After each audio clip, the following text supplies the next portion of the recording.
Bismillahirrahmanirrahim. Assalamualaikum warahmatullahi wabarakatuh. Innal hamdalillah nahmaduhu wa nasta'inuhu wa nastaghfiruh wa na'udzu billahi min shururi anfusina wa min sayyiati a'malina.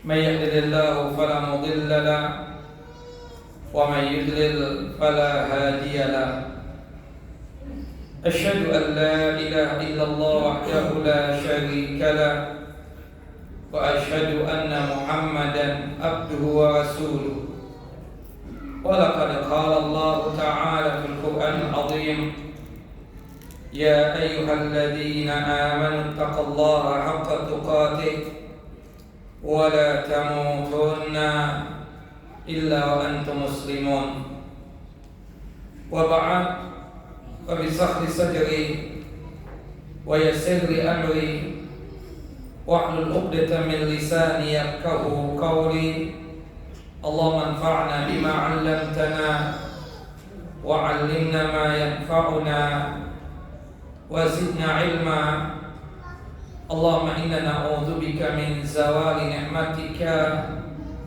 وفجأة نقمتك وتحول عافيتك وجميع سخطك اللهم إنا نعوذ بك من جهد البلاء ودرك الشقاء وسوء القضاء وشماتة الأعداء اللهم إنا نعوذ بك من عذاب جهنم ومن عذاب القبر ومن فتنة المحيا والممات ومن شر فتنة المسيح الدجال. إخواني وأخواتي في الدين أعاذني وأعاذكم الله. Bapak dan Ibu yang dimuliakan oleh Allah Jalla wa Ala, melanjutkan kajian kita, pembacaan kita Sahih Hadis Qudsiyah, ya, yang dimana kita masuk pada pembahasan berkaitan dengan salat sunnah, yang dimana disebutkan pada kesempatan kali ini berkaitan dengan salat sunnah duha, yang dimana Allah Jalla wa Ala berfirman di dalam hadis dari jalurnya sahabat yang mulia Abu Darda, qala Rasulullah sallallahu alaihi wasallam, Rasulullah sallallahu alaihi wasallam bersabda, qala Allah azza wa jalla, Allah yang maha perkasa lagi maha mulia berfirman, irka arba'a raka'atin fi awalin nahar akfika fi akhirih. Salatlah engkau 4 rakaat di awal siang, maksudnya adalah di waktu duha, maka niscaya aku akan cukupkan rizkimu di akhir siang. Ini semua berkaitan tentang salat duha. Kalau kita berbicara tentang keutamaan dari salat duha, itu sangat banyak sekali fadilah dan keutamaan berkaitan tentang salat duha.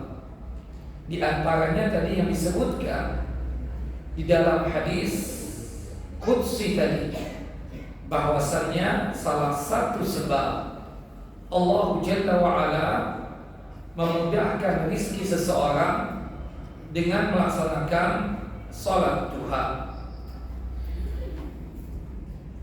Kalau kita berbicara tentang masalah salat duha tersebut itu salat sunnah yang muqayyadah. Salat sunnah yang muqayyadah maksudnya salat sunnah yang ada kaitannya dengan waktu, yaitu waktu duha. Karena secara umum salat duha tersebut terbagi, atau salat sunnah secara umum terbagi menjadi dua. Ada salat sunnah mutlak, ada salat sunnah muqayyadah. Yang disebut dengan salat sunnah mutlak yaitu salat yang tidak ada kaitannya dengan salat 5 waktu, tidak ada kaitannya juga dengan waktu, tidak ada kaitannya juga dengan keadaan, dan juga tidak ada kaitannya dengan tempat. Itu disebutnya, diistilahkan dengan salat sunnah mutlak. Adapun salat sunnah muqayyadah, itu salat sunnah yang ada kaitannya, bisa jadi ada kaitannya dengan salat 5 waktu, ada kaitannya dengan tempat seperti tahiyatul masjid, ada juga yang ada kaitannya dengan keadaan, yaitu seperti salat sunnah wudu, ada juga yang ada kaitannya dengan waktu seperti salat duha. Nah, dari sini kita bisa paham, bisa mengerti bahwasannya salat duha tersebut adalah salat sunnah muqayyadah yang ada kaitannya dengan waktu. Salat duha, ya, yang disebut dengan waktu duha tersebut, para ulama menjelaskan bahwasannya waktu duha tersebut dimulai 10 menit setelah terbitnya matahari dan berakhirnya 10 menit sebelum zuhur. Dan itu disebutkan di dalam hadis Ammar bin Abasyah radhiyallahu anhu, semoga Allah Jalla wa ala meridai beliau, ketika beliau bertanya tentang sholat yang seharusnya dilakukan. Salah satunya disebutkan berkaitan tentang waktu duha. Disebutkan berkaitan dengan waktu duha tersebut dimulai dari matahari sinarnya itu setinggi ombak. Itu perkiraan menurut para ulama, di antaranya Syekh Muhammad bin Shalih Al-Utsaimin rahimahullah rahmatan wasi'ah, itu kira-kira 5 menit atau 10 menit setelah terbitnya matahari. Sedangkan berakhirnya waktu duha tersebut adalah 10 menit sebelum zuhur. Kemudian berkaitan dengan salat duha, penamaannya ada beberapa penamaan. Selain dinamakan dengan sebutan salat duha, juga dinamakan dengan salat isyraq atau syuruk. Ini sebagian pendapat dari kalangan fuqaha atau ahli fikih. Nah, sebagian kita kadang memahami berkaitan tentang masalah salat isyraq dan salat duha itu berbeda. Padahal salat syuruk dan salat duha itu tidak ada bedanya sama sekali. Kata Syekh Muhammad bin Shalih Al-Utsaimin rahimahullah rahmatan wasi'ah, jika kita mengerjakan salat duha di awal waktu duha, maka bolehlah dikatakan salat duha tersebut dengan istilah salat isyraq atau salat syuruk. Karena yang disebut dengan syuruk itu adalah ketika matahari memancarkan cahayanya. Itu kira-kira 10 menit setelah terbitnya matahari. Kadang salat duha ini juga disebut dengan istilah salatul awwalin, sebagaimana yang disebutkan di dalam hadis Zaid bin Arqam radhiyallahu an, semoga Allah Jalla wa ala meridai beliau, qala berkata, qala Rasulullah SAW, Rasulullah sallallahu alaihi wasallam bersabda, salatul awwabina hina tarmidul fisal. Salatnya orang-orang yang kembali kepada Allah, ya, al-awwabin, al-awwab artinya ar-raja ila Allah ta'ala bi tarki dzunub wa fi'lil khairat. Yang disebut dengan al-awwabin adalah orang-orang yang selalu kembali kepada Allah Ta'ala dengan cara meninggalkan dosa-dosa dan melakukan perbuatan baik. Jadi orang-orang yang selalu kembali kepada Allah Jalla wa Ala itu adalah ketika anak onta berlindung di tubuh induknya. Ketika matahari sudah menampakkan sinarnya begitu terik, maka anak-anak onta itu berlindung di tubuh ibunya. Nah, ini maksudnya apa? Salat duha, ya. Ini maksudnya apa? Salat duha. Jadi kalau misalnya dikatakan apa yang disebut dengan salatul awwabin, yaitu salat duha. Kadang diistilahkan juga salat duha ini dengan istilah salatul abrar, salatnya orang-orang yang baik.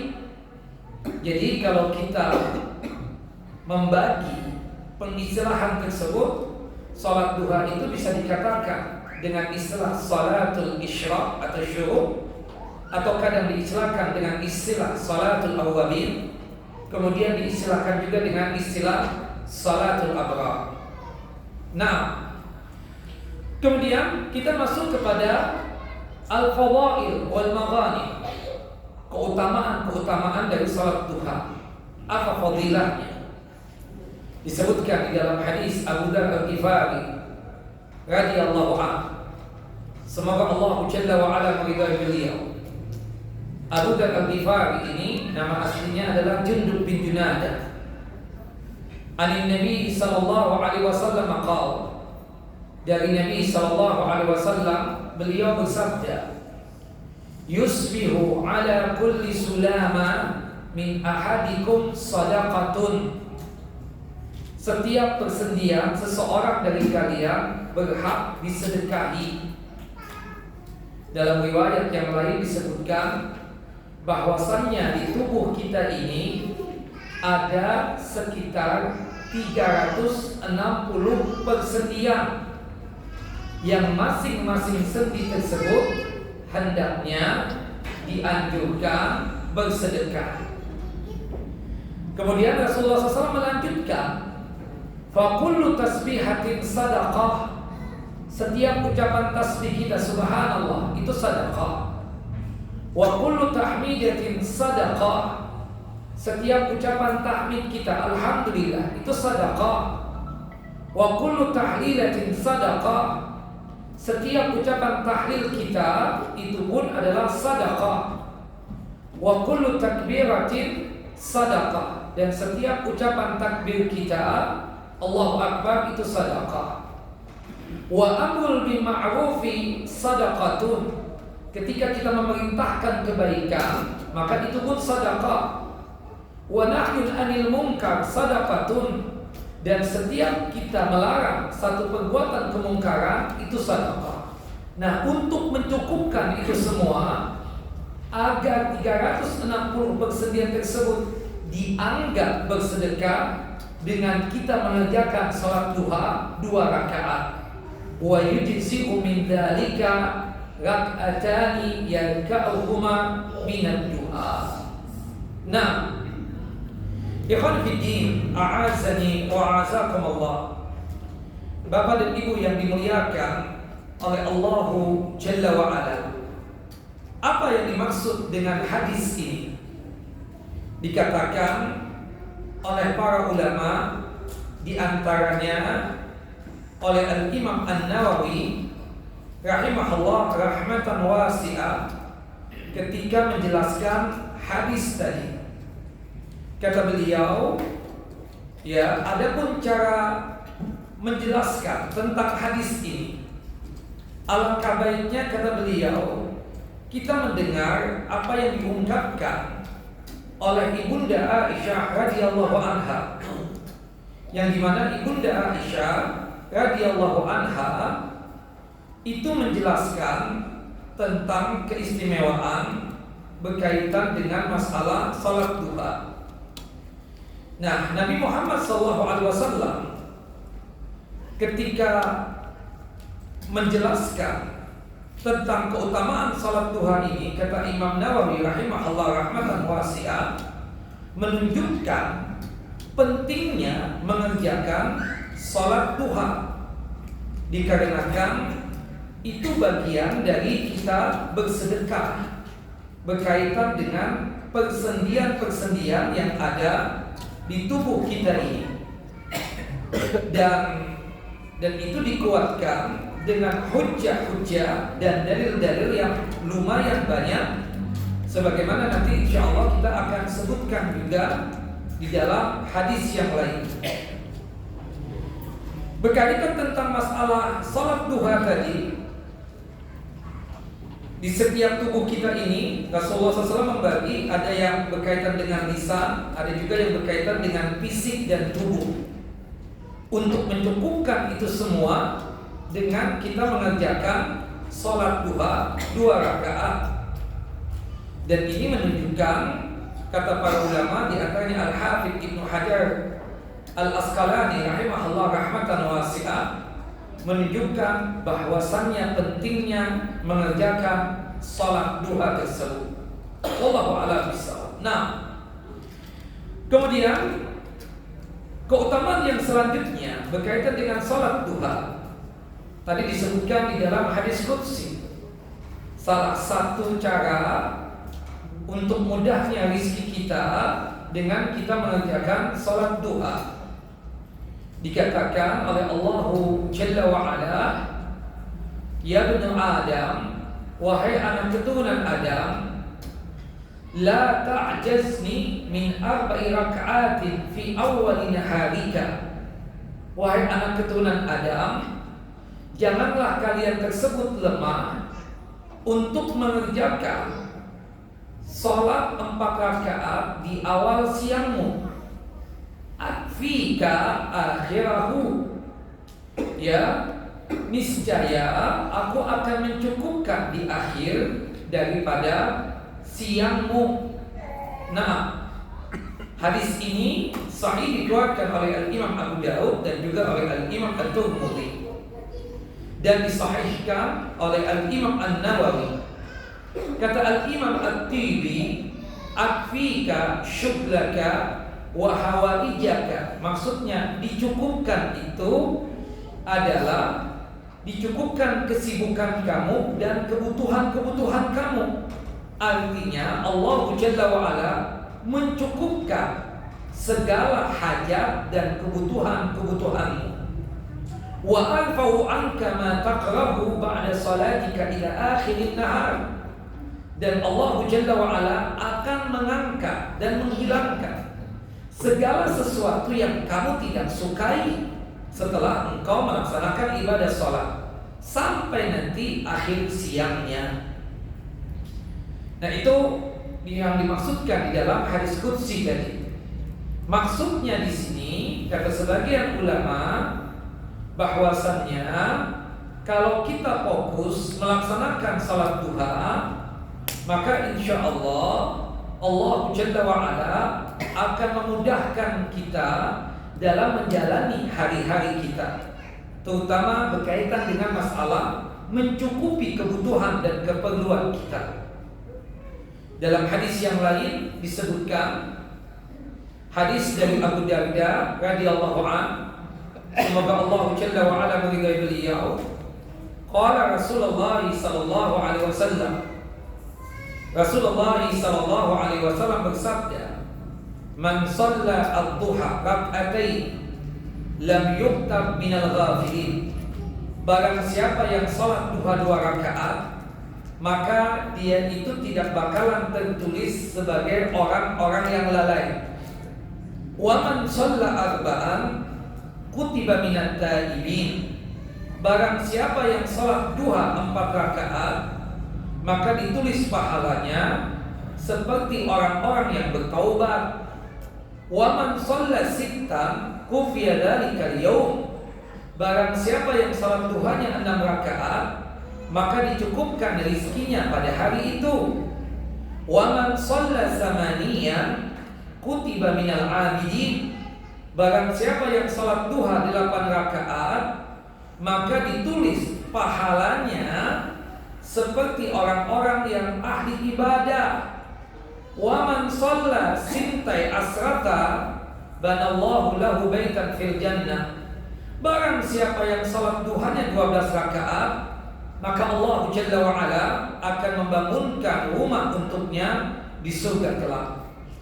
Hadis ini dikeluarkan oleh Al-Imam Al-Baihaqi, dan menurut Al-Hafidz Ibnu Hajar di dalam kitab Fathul Bari bahwasanya hadis ini shalihun lil ihtijaj bihi. Hadis ini bisa untuk digunakan sebagai hujjah, artinya bisa untuk kita amalkan. Dan banyak lagi keistimewaan dan keutamaan daripada salat duha tersebut.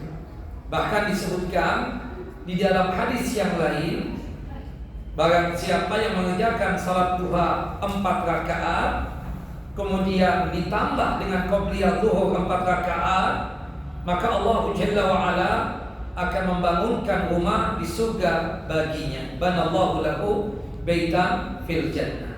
Nah, itu berkaitan dengan keistimewaan dan keutamaan daripada salat duha. Wallahu a'lam bishawab. Nah, kemudian selanjutnya ahkamuha, berkaitan dengan hukum salat duha tersebut.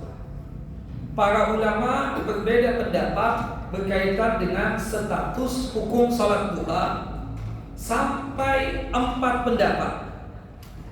Pendapat yang pertama mengatakan mustahabbatun mutlaqan. Salat duha itu hukumnya adalah sunnah secara mutlak, dan ini adalah pendapat dari mayoritas ulama dan fuqaha dan juga mayoritas salafun saleh. Pendapat yang kedua mengatakan sebaliknya, salat duha itu ghairu masru'ah, ya, bahwasanya salat duha tersebut tidak disyariatkan sama sekali. Nah, ini kita tegaskan, ini pendapat yang dhaif, pendapat yang marjuh, pendapat yang tentunya ditanggalkan. Al-qaulu salis, pendapat yang ketiga, annaha tuf'alu hina wa tutraku hina akhar. Salat duha itu dikerjakan kadang-kadang. Ya, ini ada sebagian ulama yang berpendapat seperti itu. Pendapat yang keempat, pendapatnya Al-Imam Ibnu Qayyim rahimahullah rahmatan wasi'ah, kalau sekiranya kita tertinggal salat tahajud kita dan witir kita, baru kita mengerjakan salat duha. Jika sekiranya kita sudah mengerjakan salat malam atau qiyamul lail, tahajud dan witir, maka menurut beliau tidak perlu untuk mengerjakan salat duha. Wallahu a'lam. Dari 4 pendapat tadi, pendapat yang rajih, pendapat yang benar adalah masru'iyatu mutlaqan. Salat duha itu disyariatkan secara mutlak, dikarenakan banyaknya dalil-dalil yang menjelaskan tentang disyariatkannya salat duha, terutama berkaitan dengan keutamaan-keutamaannya. Dan ini pendapat yang dirajihkan oleh Al-Imam Asy-Syaukani rahimahullah rahmatan wasi'ah. Dan itu pula yang dikatakan oleh Al-Imam An-Nawawi rahimahullah rahmatan wasi'ah. Disebutkan oleh Al-Imam An-Nawawi memberi jawaban adapun cara menyelaraskan kedua hadis Ibunda Aisyah yang salah satunya menafikan Nabi Muhammad SAW melakukan salat duha, sedangkan yang lainnya Ibunda Aisyah menetapkan pelaksanaan salat duha yang dilakukan oleh Rasulullah adalah dengan mengatakan bahwa Nabi kadang mengerjakannya karena keutamaannya dan kadang meninggalkannya karena khawatir sholat duha itu dianggap wajib oleh para sahabat ridwanullah ajma'in. Tapi kata Al-Imam An-Nawawi rahimahullah dan ulama-ulama yang lainnya, bahwasannya sholat duha ini sangat disyariatkan, bukan tidak disyariatkan. Bahkan ada yang mengatakan bahwasanya sholat duha itu bid'ah. Ini pendapat jelas-jelas marju, pendapat yang jelas-jelas tidak benar. Itu yang dikatakan oleh Al-Imam An-Nawawi rahimahullah rahmatan wasi'ah. Dan buktinya sholat duha itu disyariatkan, dikuatkan dengan beberapa hujjah dan dalil. Di antaranya ada 3 orang sahabat Nabi yang mendapatkan wasiat yang sama dari Nabi SAW, yaitu sahabat Abu Dzar Al-Ghifari, kemudian Abu Darda, kemudian Abu Hurairah. Mereka mendapatkan wasiat yang sama, yaitu 3 wasiat. Yang pertama, tahajud dan witir sebelum tidur. Yang kedua adalah puasa 3 hari di setiap bulan. Yang ketiga, sholat duha 2 rakaat. Kata mereka bertiga, setelah kami mendapatkan 3 wasiat tersebut, kami tidak pernah meninggalkan yang namanya 3 wasiat tadi itu. Nah, menunjukkan bahwasannya dari 3 wasiat itu kan sholat duha. Di sini menunjukkan bahwasannya sholat duha itu sangat disyariatkan untuk dikerjakan ya di setiap hari jika kita sanggup seperti itu. Adapun ungkapan Ibunda Aisyah, Nabi Muhammad itu kalau misalnya mengerjakan sholat duha sepertinya tidak pernah meninggalkan. Tapi kalau seandainya meninggalkan sholat duha, seakan-akan tidak pernah mengerjakan itu sholat duha. Kata Al-Imam Nawawi, Rasulullah mengerjakan sholat duha untuk mengambil keistimewaan dan keutamaannya. Meninggalkan karena kekhawatiran beliau jangan sampai ada anggapan dari sekalangan sahabat atau umatnya secara umum bahwasannya sholat duha itu dianggap wajib. Wallahu a'lam bishawab. Tapi boleh nggak Ustaz, kalau kita mengerjakan sholat duha secara mudawamah, secara terus menerus? Tidak mengapa. Itu yang dilakukan oleh 3 orang sahabat tadi. Meskipun kita sudah tahajud dan witir, karena ketiga orang sahabat tadi, Abu Dzar Al-Ghifari, Abu Darda, Abu Hurairah, selain mereka mengerjakan tahajud dan witir, juga mereka mengerjakan apa? Sholat duha. Nah, artinya jangan sampai ada anggapan kalau kita sudah tahajud dan witir nggak perlu lagi sholat duha. Memang kita akui ada yang berpendapat seperti itu. Siapa tadi diantaranya berpendapat begitu? Al-Imam Ibnu Qayyim rahimahullah rahmatan wasi'ah. Wallahu a'lam bishawab. Nah, dan ungkapan itu sangat ditegaskan oleh para ulama bahwasannya bolehnya kita mengerjakan salat duha secara apa? Mudawamah. Wallahu a'lam bishawab. Nah, kemudian masalah yang selanjutnya, tadi waktunya sudah kita bahas di awal ya, waktuha min tulu'i syamsi kaida rimhin hatta waqtin nahyi qabla az-zawal. Ya, wa yuqaddar bi ashri daqaiq takriban.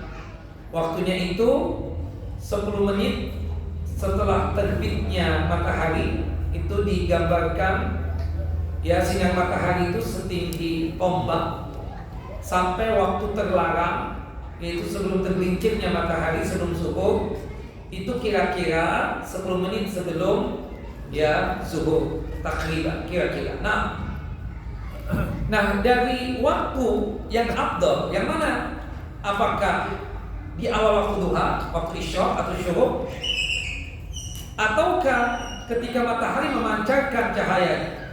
Disebutkan afdal waqtiha. Ittafaqa al-fuqaha'u anna afdal waqtiha hina tarmidul fisal, ya, bahwasannya waktu yang paling afdal mengerjakan salat duha tersebut adalah ketika anak onta berlindung di tubuh induknya. Subhanallah, disebutkan di dalam hadis yang sahih tadi sebagaimana yang dikatakan oleh para ulama, teriknya sinar matahari itu itu dikatakan oleh Al-Imam An-Nawawi rahimahullah rahmatan wasi'ah, kata-kata ramdha itu adalah ar-ramal alladhi ishtaddat hararatuhu bisyamsi.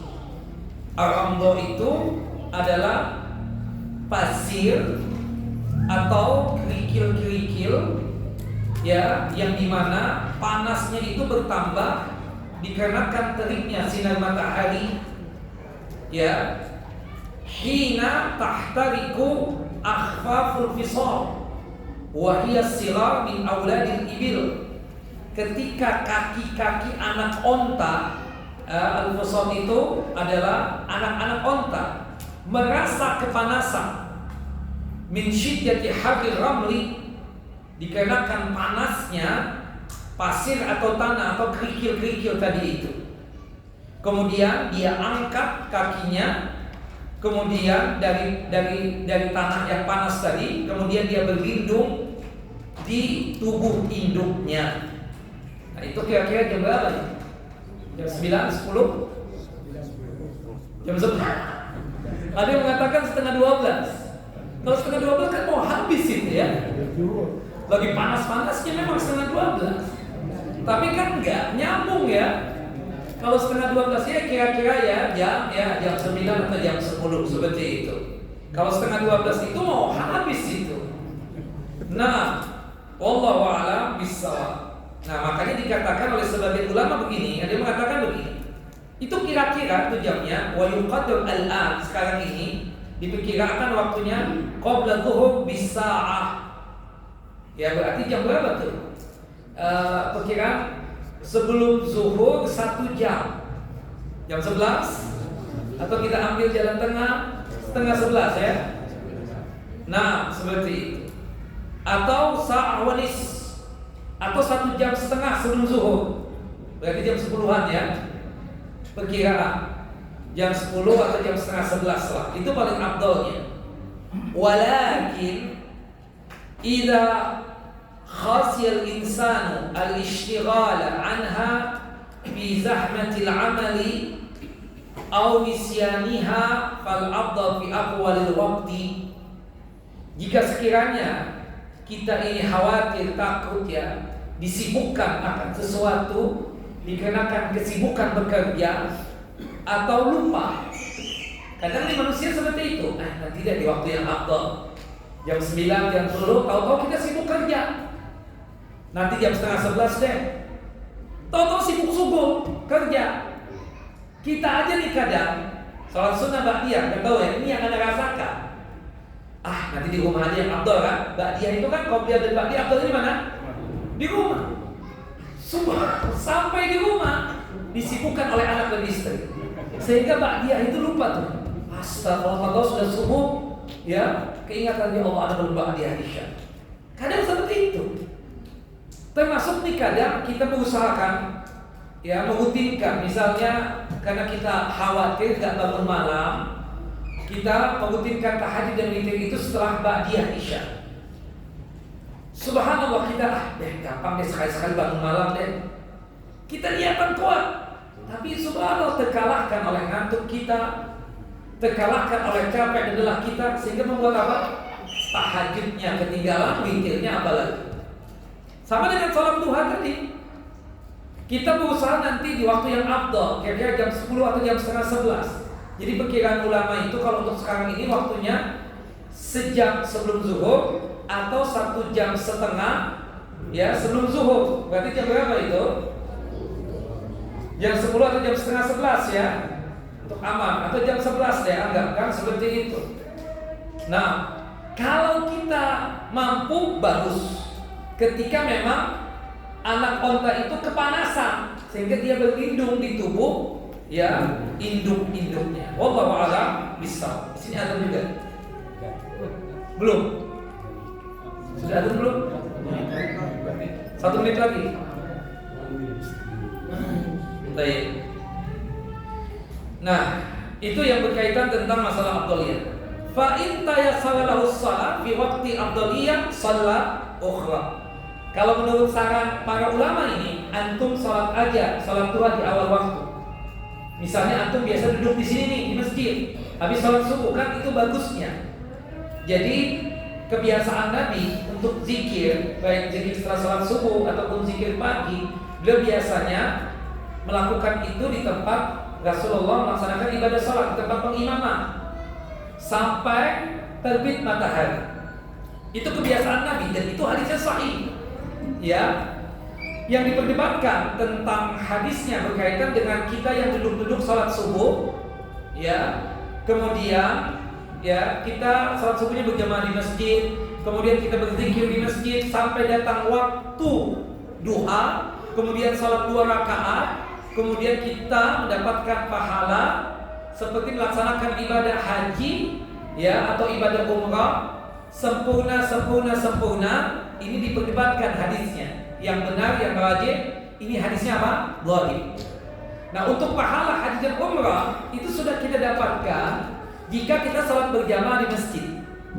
Ya, berdasarkan hadis dari Abu Umamah Al-Bahili radhiyallahu anhu, qala Rasulullah sallallahu alaihi wasallam, Rasulullah SAW bersabda, "Man tatahhara min baitihi summa ata masjidah fa shalla jama'atan kana ka ajri al-hajil muhrim." Barang siapa yang keluar dari rumahnya dalam kondisi bersuci, ada wudu, kemudian dia mendatangi masjid, kemudian dia tersebut salat berjamaah di masjid, maka pahala yang dia dapatkan sama seperti melaksanakan ibadah haji. Nah, jadi kesimpulannya kita katakan salat syuruk itu ya salat duha, tapi tidak ada pahala.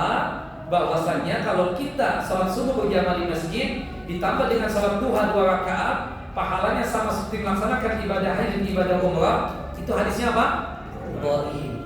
Nah, yang benar adalah duduk-duduknya Nabi dari subuh sampai terbit matahari itu sahih. Wallahu a'lam bishawab. Kesimpulannya, kalau antum sholat di waktu yang afdal, sholat duha, itu utamanya. Jam berapa? Setengah 11 atau jam 11 misalnya. Seperti itu. Tapi kalau khawatir kita lupa, alangkah baiknya di awal duha antum sholat duha. Nanti kalau ada kesempatan sholat lagi sholat duha. Nah, itu adalah seorang mukmin yang cerdik. Ya, dalam artian apa? Di awal duha dia sudah sholat. Kalau tak lupa, hatinya tetap tenang. Tapi ketika misalnya ada waktu luang, kebetulan mendapatkan jam setengah 11 atau jam 11, sholat lagi sholat duha. Insya Allah dia mendapatkan fadilah keutamaan sholat duha di waktu yang afdal. Wallahu a'lam. Silakan datang dulu. Nah,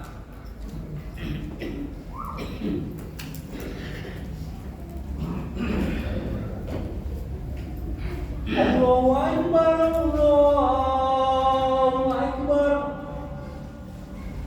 Allahu Akbar, Allahu Akbar. Asyhadu an la ilaha illallah. Asyhadu an la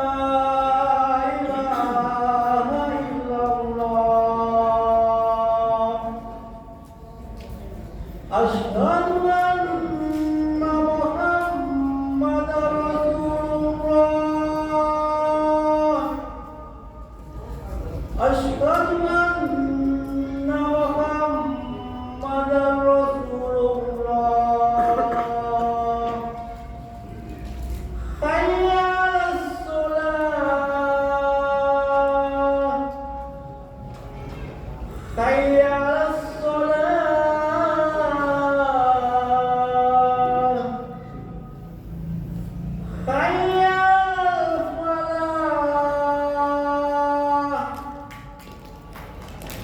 حي على الفلاح.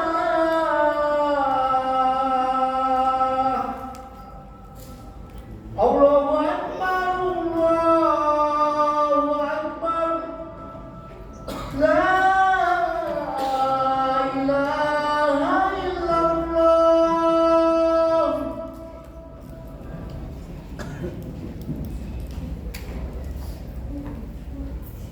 shalli ala Muhammad wa ala Muhammad.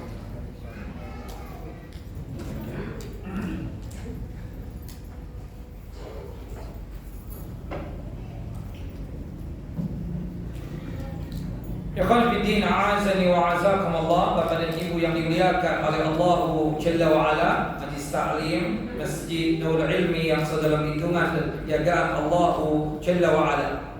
Kita lanjutkan berkaitan dengan pembahasan salat duha ini. Nah, kemudian pembahasan selanjutnya, hal tuf'alu fil masjid, boleh nggak dikerjakan salat duha di masjid? Nah, ini disebutkan laha halatani. Ini ada dua keadaan. Keadaan yang pertama al-ula, al-halatu al-ula, in kana al-insanu jalasa fi musallahu fil masjid min ba'di al-fajr li'intidhari ila al-isyraq fa yusalli fil masjid. Jika seseorang sedang duduk-duduk di tempat sholatnya di masjid, ya, artinya di masjid dia duduk-duduk dari sholat subuh, kemudian dia tunggu sampai isyraq, sampai datang awal waktu duha, maka hendaknya dia sholat duhanya di masjid. Tidak mengapa demikian. Ini pendapat mayoritas fuqaha, ya. Kemudian keadaan yang kedua, in kana ghairu dzalik, fahal yuqsadul masjid lis-shalah fihi mahalul khilaf bainal ulama rahimahullah. Kemudian keadaan yang kedua yang dimaksudkan dengan masjid tersebut, para ulama berikhtilaf, berdebat tentang masalah yang demikian. Ada yang mengatakan disyariatkan untuk dikerjakan di dalam masjid salat duha tersebut. Pendapat yang kedua mengatakan tidak disyariatkan. Wallahu alam, yang rajih, yang benar berkaitan dengan salat sunnah, yang afdal, yang utama dikerjakan di mana? Di rumah. Kecuali salat sunnah yang sifatnya tersebut ada kekhususan, seperti salat Idul Fitri, Idul Adha, salat gerhana misalnya. Nah, itu kita katakan, ya, seperti salat Idul Fitri, Idul Adha, itu afdalnya kan di tanah lapang. Salat gerhana di masjid, ya, seperti itu.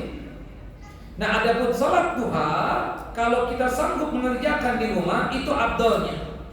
Tapi kalau sekiranya kita mengerjakan di masjid, maka tidak mengapa yang demikian. Rasulullah SAW pernah nggak mengerjakan salat sunnah di masjid? Hah? Pernah atau tidak pernah? Pernah. Kapan itu? Ya, tarawih itu yang 3 rakaat pertama, tapi yang lebih spesifik lagi, ketika i'tikaf. Ketika i'tikaf kan di masjid, Nabi SAW mengerjakan qobliyah dan ba'diyahnya di mana? Di masjid kan? Kan kalau orang i'tikaf itu kan tafarruqan bil ibadah, ya, mengkhususkan diri untuk beribadahnya di mana? Di masjid. Kita boleh keluar dari masjid kalau ada hajat dan keperluannya. Seperti misalnya kita mendapatkan kamar mandi lagi penuh orang misalnya.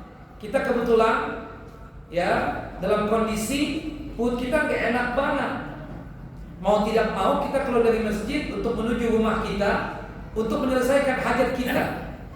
Atau mungkin di tempat ini kita merasa gak layak buat kita untuk mandi di kamar mandi sini. Kita akhirnya pulang ke rumah untuk mandi, sekedar mandi. Setelah itu kembali lagi i'tikaf. Nah, itu ada hajat dan keperluan. Atau kebetulan kita i'tikaf di masjid ini, kebetulan gak disediakan makanan. Kita mau tidak mau keluar untuk mencari makanan. Nah, itu pun juga tidak mengapa demikian. Nah, ada pun berkaitan dengan salat sunnahnya dikerjakan di mana? Di masjid. Kalau kita i'tikaf itu, wallahu a'lam bishawab. Dari sini menunjukkan bahwasannya, ya, wal afdal an tusalla fil buyut aw fi makan alladhi huwa fi li umumi fadilatun nawafil fil buyut wal adillatu fi dhalika mustahiratun wa mutaqarriratun min qawlihi wa fi'lihi sallallahu alaihi wasallam. Yang afdal, yang utama, salat duha itu dikerjakan di rumah atau di tempat yang khusus yang ada di rumahnya.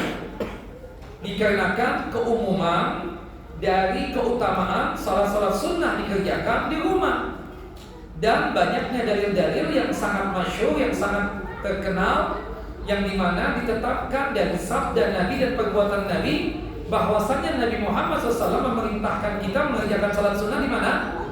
Di rumah. Dan perbuatan Nabi mengerjakan salat sunnah itu termasuk salat duha di mana? Di rumah. Wallahu a'lam bishawab. Nah, kemudian selanjutnya, ikhwan fiddin, a'azani wa a'azakumullah. Ada duha. Berapa jumlahnya salat duha tersebut?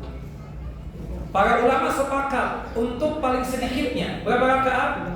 2 rakaat. Aqalluha rak'atani ittifaqan. Ya, salat duha paling sedikitnya 2 rakaat, sepakat. Wa aktsaruha mahallu khilafin bainal ulama'i rahimahumullah. Adapun jumlah banyaknya ini terjadi khilaf atau perbedaan pendapat di kalangan ulama. Semoga Allah memberikan rahmat buat mereka semuanya. Ada berapa pendapat? Ada 4 pendapat. Pendapat yang pertama mengatakan paling banyaknya 4 rakaat. Pendapat yang kedua mengatakan 8 rakaat. Pendapat yang ketiga 12 rakaat. Pendapat yang keempat la hadda li aktsariha. Tidak ada batasan untuk banyaknya. Dari 4 pendapat ini, yang rajih, yang benar yang mana? Yang keempat. Yang afdal 6 atau 8 atau 4. Ya. Tapi paling banyaknya jumlahnya terserah kita. Mau 20 rakaat, monggo silahkan. Seperti itu. Dan itu dipilih oleh pendapat oleh Imam At-Tabari, ya Ibnu Jarir At-Tabari, dan sebagian dari madhab Asy-Syafi'i. Wallahu a'lam bishawab. Nah, kemudian mengerjakan salat duha itu bagaimana tata caranya? Kalau kita 4 rakaat sekali salam boleh tidak? Sepakat para ulama yang afdal untuk salat sunnah baik di siang hari ataupun di malam hari 2 salam 2 salam. Berdasarkan hadis yang umum, salatul laili wan nahari masna masna. Salat sunnah di malam hari ataupun di siang hari itu 2 salam 2 salam. Tapi boleh nggak kalau kita misalnya kebetulan kita ingin mengerjakan salat duha, ya 4 rakaat sekaligus 1 kali salam, boleh tidak? Ada perdebatan di kalangan para ulama. Ada yang mengatakan tidak boleh, harus masna-masna, harus 2-2. Itu pendapat mayoritas fuqaha dan ulama. Dan ini yang dipilih oleh Al-Hafidz Ibnu Hajar Asqalani rahimahullah rahmatan wasi'ah. Pendapat yang kedua mengatakan tusalla arba'an bisalamin wahidin. Boleh mengerjakan 4 rakaat sekali salam. Ini pendapat madhab Hanafi. Kita kumpulkan 2 pendapat ini. Untuk afdalnya, untuk utamanya mengerjakan salat sunnah termasuk salat duha, tata caranya 2 salam 2 salam. Tapi kalau sekiranya kita ingin mengerjakan 4 rakaat sekali salam, maka tidak mengapa yang demikian. Wallahu a'lamu bis-shawab. Nah, kemudian berkaitan tentang masalah bacaannya atau surahnya. Apakah salat duha itu harus panjang ayat yang dibaca ataukah pendek? Dikatakan di sini, ya, tukhaffaf, usahakan salat duha tersebut diringankan ayatnya dan bacaannya atau pembacaan surahnya. Berdasarkan hadis dari Ummu Hani radhiyallahu anha, yang dimana ketika penaklukan kota suci Makkah, Nabi kita Muhammad SAW mampir ke rumah Ummu Hani. Ummu Hani ini saudaranya Ali bin Abi Thalib. Ya, radhiyallahu anhu. Rasulullah SAW mampir untuk mandi di situ, kemudian mengerjakan salat duha setelah mandi tersebut. 8 rakaat pada saat itu. Ummu Hani memperhatikan salat duha yang dilakukan oleh Nabi. Kata beliau, "Fama ra'aituhu shalla salatan qad akhaffu minha." Aku tidak pernah melihat Nabi salat sangat ringan sekali berkaitan dengan pembacaan surahnya, kecuali salat duha yang dikerjakan oleh beliau di rumahku tersebut. Hadis sahih dikeluarkan oleh Al-Imam Al-Bukhari dan Muslim. Kalau pendapat yang kedua mengatakan annaha la tukhaffaf, bahwasannya pendapat yang kedua tidak boleh untuk diringankan, bahwasannya salatnya tersebut sama sebagaimana salat-salat yang lainnya. Ya, berdasarkan hadis dari Abu Dzar Al-Ghifari radhiyallahu anhu. Wallahu a'lam bissawab, kita katakan berkaitan dengan masalah salat duha tersebut, ya tentunya dikondisikan saja sesuai dengan kemampuan kita, surah apa yang kita baca, dan tidak ada pengkhususan harus surah Wadduha, tidak ada. Karena ada sebagian orang yang mengatakan untuk salat duha itu yang dibaca adalah surah duha dan surah asy-syams. Rakaat yang pertamanya surah asy-syams, ya. Rakaat yang keduanya surah Wadduha. Asy-syams itu kan matahari kan. Bahwasanya waktu duha itu kan melambangkan matahari menampakkan sinarnya. Makanya kata mereka yang kita baca surah asy-syams. Was-syamsi wadduhaha, ya kan ada di situ disebutkan. Allah bersumpah demi matahari dan demi waktu duha. Kemudian rakaat yang keduanya kata mereka surah Wadduha. Ya, ini yang disebutkan. Ya, pendapat yang kedua mengatakan yang afdal, yang utama itu keumuman salat sunnah. Keumuman salat sunnah itu kan yang disunahkan membaca 2 surah. Rakaat yang pertama membaca surah apa? Al-Kafirun. Rakaat yang kedua membaca surah Al-Ikhlas. Wallahu a'lam. Dari 2 pendapat tadi itu yang benar apa? Al-amru fi hadza wasi'un. Perkara dalam masalah ini sangat longgar sekali. Surah apapun yang ingin antum baca pada waktu melaksanakan salat duha tersebut, maka tidak mengapa yang demikian. Wallahu a'lam bissawab. Nah, itu berkaitan tentang masalah apa? Salat duha. Ya, intinya Bapak dan Ibu yang dimuliakan oleh Allah Jalla wa Ala, jangan sampai kita ini ketinggalan salat duha. Tahajud dan witir mungkin ya sebagian kita itu ada yang merasa berat. Tapi kalau salat duha, jangan sampai kita terkalahkan ya. Usahakan antum sebelum keluar dari rumah antum untuk syukur, untuk kerja, laksanakanlah salat apa? Salat duha tersebut. Ya. Bahkan 2 rakaat. Paling sedikitnya 4 rakaat bagus. 6 rakaat apalagi 8 rakaat kan seperti itu. Usahakan jadikan ini sebagai apa? Kebiasaan kita. Karena fadilah dan keutamaannya tadi sangat luar biasa. Sebagaimana yang disebutkan di dalam hadis qudsi ya, dari hadis dari Abu Darda, dan disebutkan juga di dalam hadis Nu'aim bin Hammar ya radhiyallahu anhu juga, yang dimana Allah Jalla wa Ala yang berfirman, ya ibna Adam la ta'jazni min 4 raka'atin fi awwali naharika atfika akhirahu. Wahai anak keturunan Adam, wahai manusia, janganlah engkau lemah untuk mengerjakan 4 rakaat di awal siang. Usahakan kerjakan salat duha tersebut 4 rakaat ya, itu afdalnya, utamanya. Apalagi antum 4 rakaat salat duha ditambah qobliyah zuhur 4 rakaat ya, bunya lahu bihinna ya baitun fil jannah. Bunya lahu ya bihinna baitun fil jannah. Sebab dari mengerjakan salat duha 4 rakaat dan qobliyah zuhur 4 rakaat, Sebab itu Allah membangunkan rumah di surga kelak. Allahu Akbar. Nah, ini coba menjadi kebiasaan kita ya.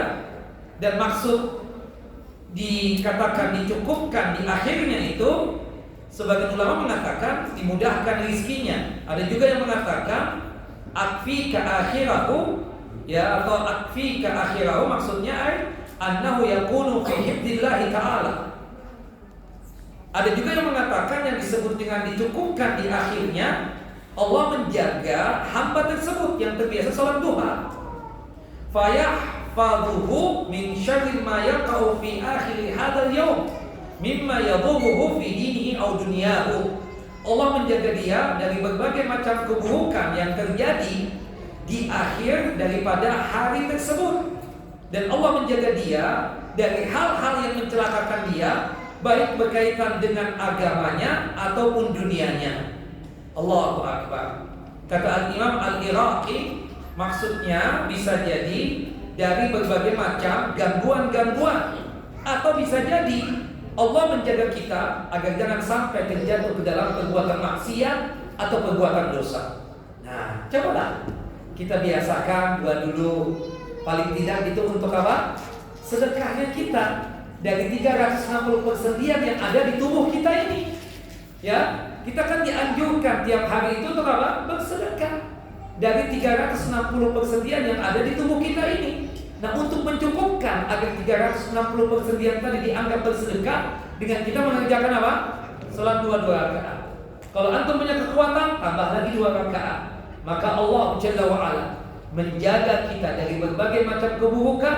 Salah satunya menjaga kita agar jangan sampai kita melakukan perbuatan maksiat dan perbuatan dosa. Atau bisa jadi dimudahkan rezeki kita pada hari itu. Syukur-syukur tambah lagi jadi 6 rakaat. Allah cukupkan rezeki kita pada hari itu. Syukur-syukur kita mengerjakan 8 rakaat, ditulis pahalanya kita sama seperti orang yang ahli ibadah. Syukur-syukur 12 rakaat, ya, kita dibangunkan rumah di surga kelak oleh Allah Jalla wa Ala. Nah, kalau kita sholat tahajud dan witir agak malas, ya kan? Apalagi mengambil waktu yang afdal di sepertiga malam yang terakhir, ya, sholat duha jangan sampailah ditinggalkan. Jangan sampai tinggalkan. Nah, makanya idealnya sih sebagaimana dilakukan oleh 3 sahabat tadi. Siapa 3 sahabat tadi? Yang memiliki wasiat yang sama, 3 wasiat. Abu Hurairah. Yang kedua Abu Darda. Yang ketiga Abu Dzar Al-Ghifari. Ya, mereka tahajud dan witir dan juga apa? Salat duha. Kita ingin seperti mereka. Ya, berlomba-lomba ya. Apalagi antum ini sudah tua-tua, mau apa lagi? Ya, tinggal menunggu panggilan doang ini ya. Nah, maka perbanyaklah modal ya. Perbanyaklah apa? Modal untuk menghadapi yang namanya kematian. Subhanallah, masa tua itu kan, masa tua, masa sakit itu kan jembatan kematian. Nah, jangan sampai nanti ada penyesalan dari kita. Kalau sudah stroke baru punya keinginan untuk salat Tuhan. Ya, waliyadzubillah. Jangan bayar, kita semangat untuk beribadah, beramal saleh. Salah satunya yang gampang, amalan ringan yang bisa mengantarkan kita ke dalam jannah dan surga adalah salat Tuhan. Ya, kita mantapkan niat kita dari malam ini, dari besok, insya Allah kita akan selalu mengerjakan salat Tuhan sampai nanti ya kita menjumpai ajalnya kita. Wallahu a'lam bishawab. Sallallahu alaihi Muhammad wa ala ali Muhammad kama shallaita ala Ibrahim wa ala ali Ibrahim innaka Hamidum Majid. Allahumma barik ala Muhammad wa ala ali Muhammad kama barakta ala Ibrahim wa ala ali Ibrahim innaka Hamidum Majid. Kita tutup kajian kita dengan masing-masing kita membaca doa kafaratul majlis. Subhanakallah wa bihamdika asyhadu an la ilaha illa anta astaghfiruka wa atubu ilaik. Wassalamualaikum warahmatullahi wabarakatuh.